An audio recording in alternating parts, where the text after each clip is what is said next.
Good morning, or afternoon, or evening, Mr. Hendrik.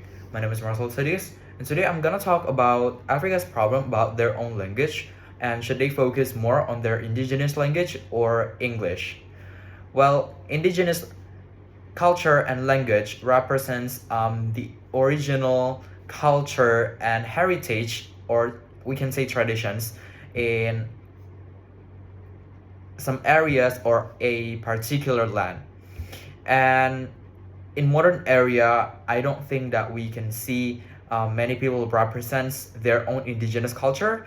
And then there is a research from UNESCO that predicts that over 40% of indigenous language will die over the next few decades if we don't preserve it. And inside of the 40%, most of them comes from African language.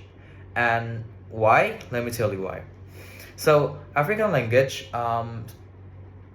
nowadays prioritize more on speaking international vernacular language such as English or Mandarins, because with the ability to speak those language, they can connect more and they can make more network and connection and hopefully makes a better profit in the future with other countries.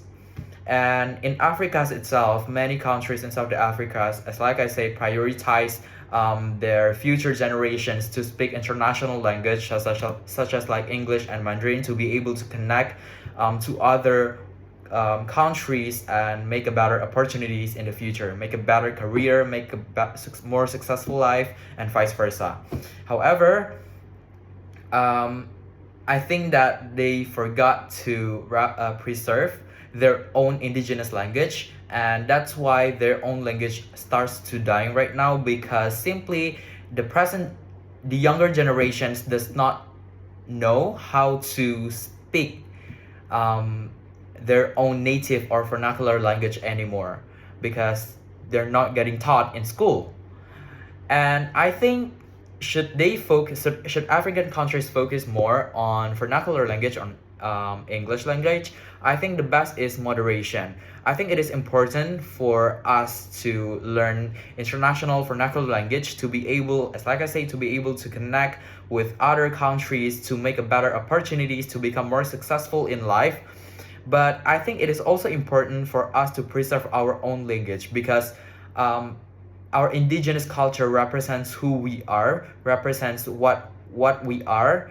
And I think it is really important for us to respect about our ancestry history and to know about our own tribe's language. So, so in conclusion, should Africa focus more on their own indigenous culture or focus more on English? As like I said, the best one is to focus on moderation. I think every government of African countries should be able to focus both on curriculum, and I think that they can put English and indigenous culture teaching inside of the curriculum, both in moderate way. And that's all of my opinion. Thank you.